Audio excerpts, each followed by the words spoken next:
আসসালামু আলাইকুম বন্ধুরা, এই যে দেখো এখন সুন্দর করে ধনে পাতার তোমার গোড়াগুলি কেটে নেব।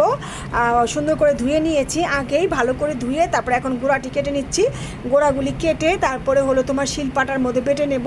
অবশ্য ব্লেন্ডার আছে, কিন্তু ব্লেন্ডারে কিন্তু ভর্তাটা আমার কাছে ভালো লাগে না। আমি সবসময় সব কিছুর ভর্তা তোমার হলো শিলপাটায় বেটে খাই, এটা আমার কাছে স্বাদ লাগে। এটা অবশ্য যার যার ব্যক্তিগত ব্যাপার, যে যেভাবে করে পছন্দ করে। কেউ ব্লেন্ডারে ভর্তা করে পছন্দ করে, কেউ আবার শিলপাটায় করে। তো আমি সবসময় তোমার শিলপাটায় ভর্তা করে খেতে খুব পছন্দ করি। তো সুন্দর করে ধনে পাতাগুলি তোমার গোড়াগুলি ফেলে নিচ্ছি। আর তোমার তো জানোই কীভাবে ধনে পাতা ভর্তা করতে হয়, স্বাভাবিক সবাই কম বেশি জানে। আমি এর মধ্যে কাঁচামরিচ, রসুন, তেঁতুল আর হলো তোমার লবণ দিয়েছি, আবার জলপাইও দিয়েছি। আমরা একটু টক টক পছন্দ করি, তবে বেশি না, একটা জলপাই আর 2 পিস তোমার হলো 2টা বিচি দিয়েছি হলো তেঁতুলের।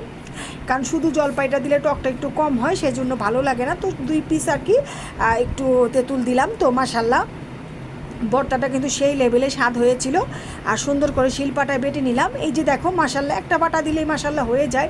একটু প্রেশার দিয়ে হয়ে গেল আমার তোমার হলো ধনে পাতার ভর্তা। আমরা সবাই এটা খুব পছন্দ করে খাই গরম গরম ভাতের সাথে, আমাদের খুবই ভালো লাগে। আসসালামু আলাইকুম বন্ধুরা, এই যে দেখো আজকে ধনে পাতা ভর্তা করে নিয়েছি। ধনে পাতা ভর্তাটা খুব পছন্দ, তাই ওর জন্য ধনেপাতা ভর্তা করতে হয়। আর সরপুঁটি মাছ ভেজে নিয়ে এলাম, মাছের তেল আর শুকনো মরিচ আর মাছ ভাজা খেতে কিন্তু মাশাল্লাহ সেই জমে। আমরা খুব পছন্দ করে খাই মাছ ভাজাটা। আর হলো তোমার মিষ্টি কুমড়া ভাজি করে নিয়েছি, একটু সামান্য একটু হলুদ দিয়ে, কাঁচামরিচ দুফানি করে দিয়ে। আমাদের ঘরে মিষ্টি কুমড়া ভাজিও অনেক পছন্দ করে বাপ মেয়ে সবাই।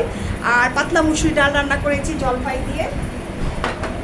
এই তো ছিল আজকের আয়োজন। যদি ভালো লাগে তো লাইক, কমেন্ট, শেয়ার আর সাবস্ক্রাইব করে পাশে থাকবে। আলহামদুলিল্লাহ, খোদা হাফেজ, টাটা, বাই বাই।